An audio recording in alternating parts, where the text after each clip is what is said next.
नमस्कार। शोम रतोड़ी एनालिसिस में आपका स्वागत है। आगे जो मेरा चर्चा का विषय है, जो विश्लेषण जिस बात का मैं करूंगा वो है बिहार के चुनाव। बिहार के चुनाव कोई साधारण चुनाव नहीं है। ये जो है आगे की राजनीति को भी तय करेंगे।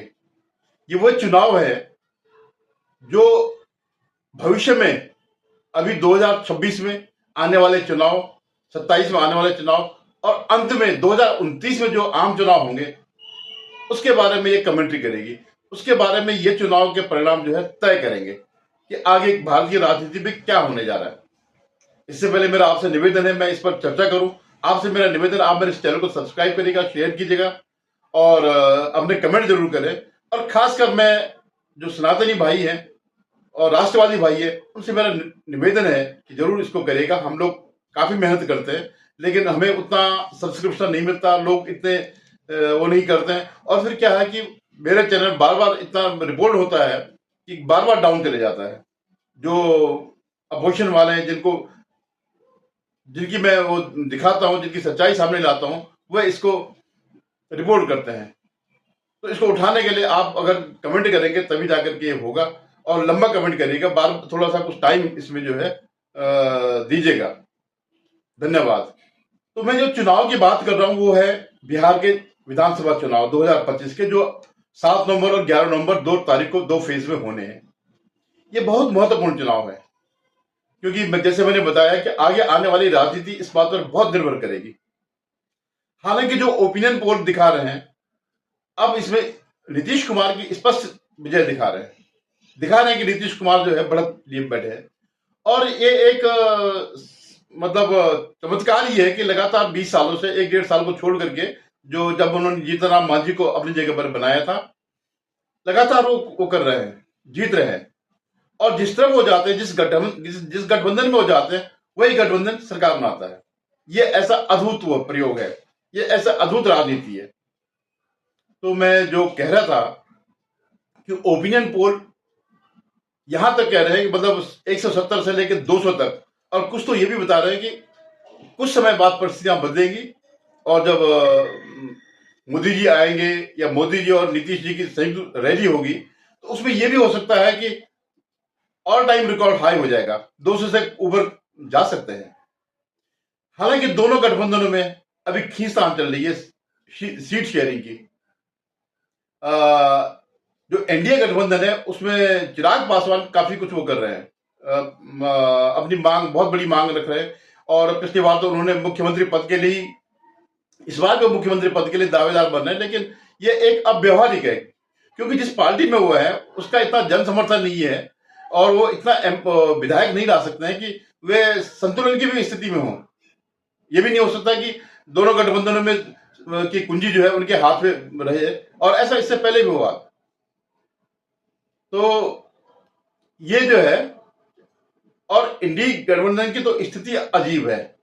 जो इनका जो सबसे बड़ा नेता है, हालांकि बिहार के हिसाब से वो जो है जन नेता नहीं है। सोशल मीडिया में उसको जन नायक कहते हैं, भगवान जाने कौन से जन है जिनका वो नायक है। कहीं पर भी कुछ भी उसका वो नहीं है, प्रभाव नहीं है समाज में। पूरे में देश की बात करूं, आप लोग भी जानते हैं कि चुनाव में क्या क्या हुआ, कितना इसका प्रभाव है। यानी मैं राहुल गांधी की बात कर रहा हूं। राहुल गांधी ने 1 महीने पहले जो है एक अभियान चलाया वोट चोरी का, और वो जो हाइड्रोजन बम की तरह इनके गठबंधन पे ही फूट गया। जिस हाइड्रोजन बम की वो बात करते थे, वो ये सब करके और अपना भाग्य वेनेजुला के संबंध आप जानते होंगे कि वेनेजुला से उनके क्या संबंध है, और वेनेजुला एक कैसी कंट्री ये भी आप जानते होंगे। नहीं सॉरी, कोलंबिया की बात कर रहा हूं मैं। कोलंबिया चले गया वो। तो कोलंबिया एक तो ड्रग का वो है, सबसे बड़ा व्यापारी केंद्र है, और ड्रग, और आप जानते ही हैं। और वहां जो कुछ संबंध ऐसे भी हैं जो कुछ बताते हैं लोग, बात कंफर्म तो नहीं है, कि वहां उनकी पत्नी और 2 बच्चे रहते हैं। तो वो छुट्टी इस समय जो है अब वाया कुछ नहीं, डायरेक्ट वो कोलंबिया चले गए। कह रहे साउथ अमेरिका के 3-4 देशों की यात्रा पर है, लेकिन सिर्फ कहने की बात है कि इसके बाद कह रहे वो आज का वेनेजुला में है या कहाँ है।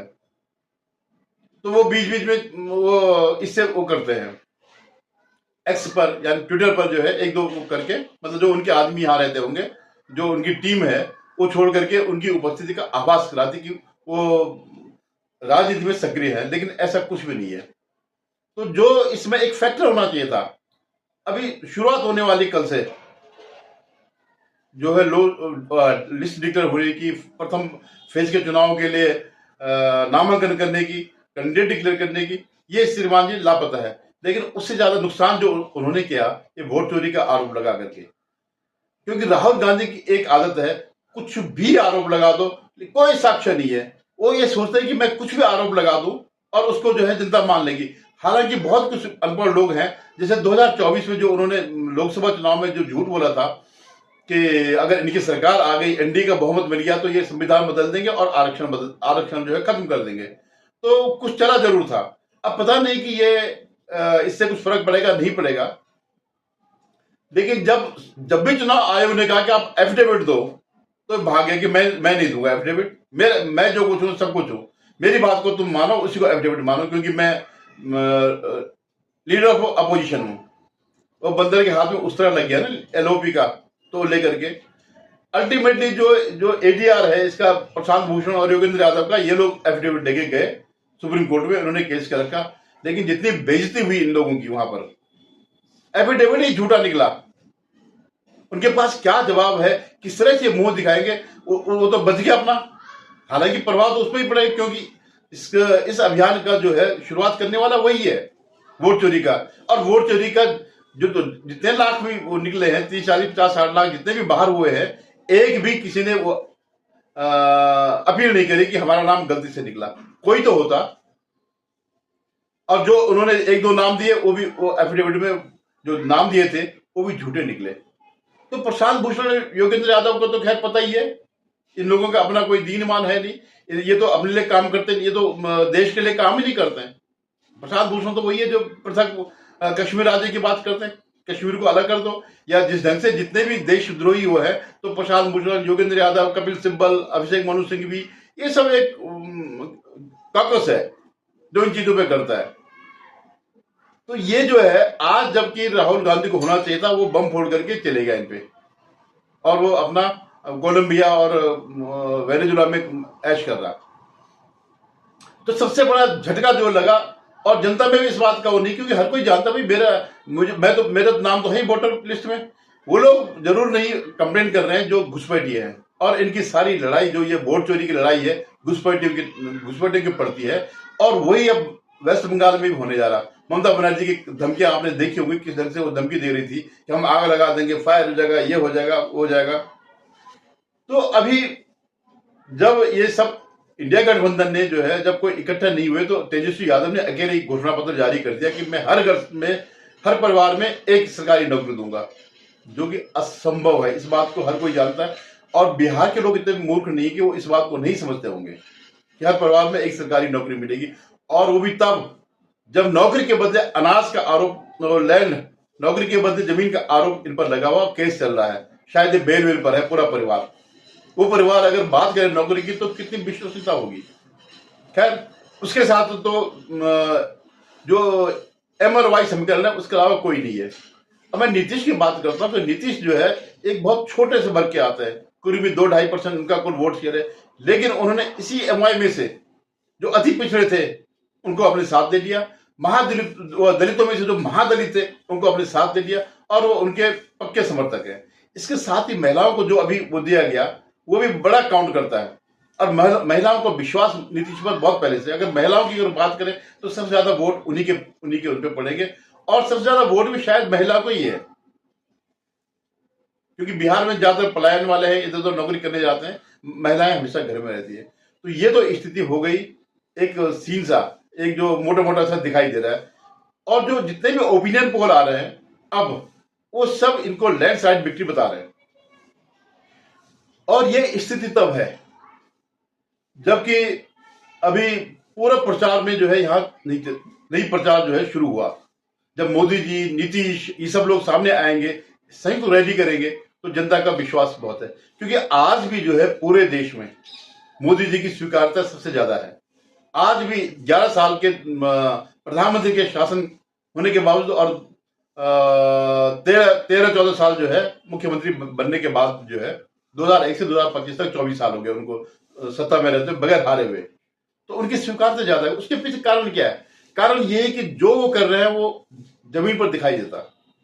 चाहे वो अनाज हो या सिलेंडर, गैस सिलेंडर देना हो, या जो जितनी भी चीजें होती है, शौचालय हो, इस सब जमीन पर दिखाई देता है। तो इसलिए, और महिलाएं सब ज्यादा इसी बात से जुड़ती है। अभी जो नीतीश ने 10,000 का पैसा दिया है, हालांकि वो रिकरिंग नहीं है, लेकिन अब उनको एक उम्मीद बनती है महिलाओं को कि 10,000 ही सही, चाहे साल में एक बार ही 10,000 सही, अगर एक बार शुरू हो गया तो ये उनको मिलता रहेगा, जो क्योंकि वो देख चुके हैं कि हमें मिल गया।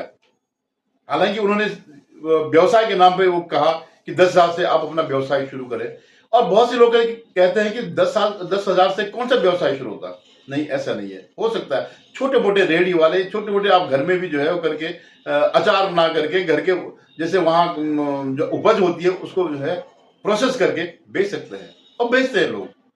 अगर आप एक ठेली भी अगर हमारा लगाना चाहे तो 10,000 में आराम से आदमी का जीवन का गुजारा हो सकता है।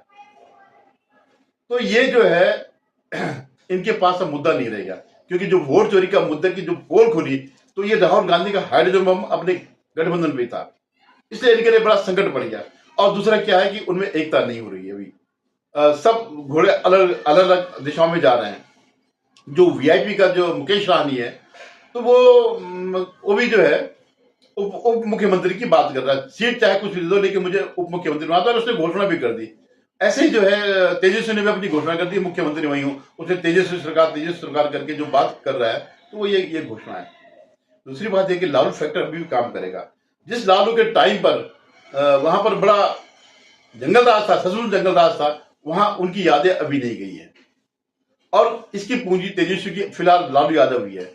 तो कोई भी नहीं चाहेगा, मतलब पुरानी पीढ़ी तो नहीं चाहेगी कि वो राज वापिस आए, भले युवाओं को पता ना हो, लेकिन उन युवाओं के घर में भी पुराने लोग हैं, कोई नहीं चाहेगा इस उसका करने का।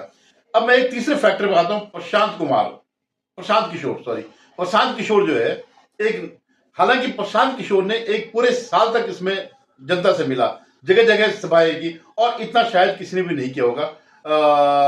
जहां तक मेरे ख्याल है एनटीआर के अलावा और कोई ऐसा कोई आंदोलन नहीं चला। तो प्रशांत कुमार भी एक फैक्टर हो सकता था, लेकिन प्रशांत किशोर की तुलना जो है अरविंद केजरीवाल से हो रही है। और मैंने एक बार कहा था, अरविंद केजरीवाल ने जो भी किया है, उसने जो है जो अल्टरनेट वैकल्पिक जो राजनीति, अल्टरनेट पॉलिटिक्स है, उस पर शटर लगा दिया। जो अरविंद केजरीवाल भ्रष्टाचार के खिलाफ सत्ता में आया, वो सबसे महाभ्रष्ट साबित हो गया। 150 साल 140 साल पुरानी कांग्रेस भी उतनी भ्रष्ट नहीं बन सकी जितना उसने एक छोटे से कार्यकाल में, 10-11 साल कार्यकाल में भ्रष्टाचार के रिकॉर्ड बनाए। तो प्रशांत किशोर के साथ ये बड़ी सस्ती हुआ है, क्योंकि उसकी तुलना केजरीवाल से हो रही है। हालांकि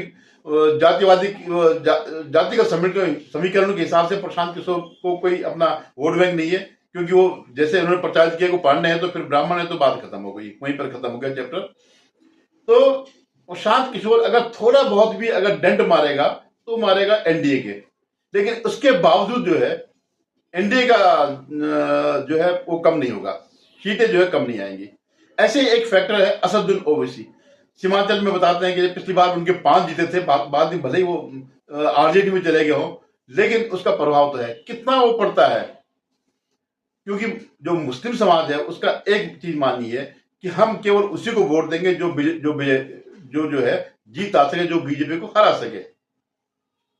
तो इस बात का क्या इन दोनों के बीच जो है उसकी लोकप्रियता है, मुसलमानों को नेता, इसमें दो राय नहीं। चाहे वो हैदराबाद के अकेला और वो बड़े मुखर होकर के बातें करता है। दूसरी बात ये कि वो जो है बीजेपी को हराने में सक्षम नहीं होगा, बीजेपी अलायंस एनडीए को हराने में सक्षम नहीं होगा।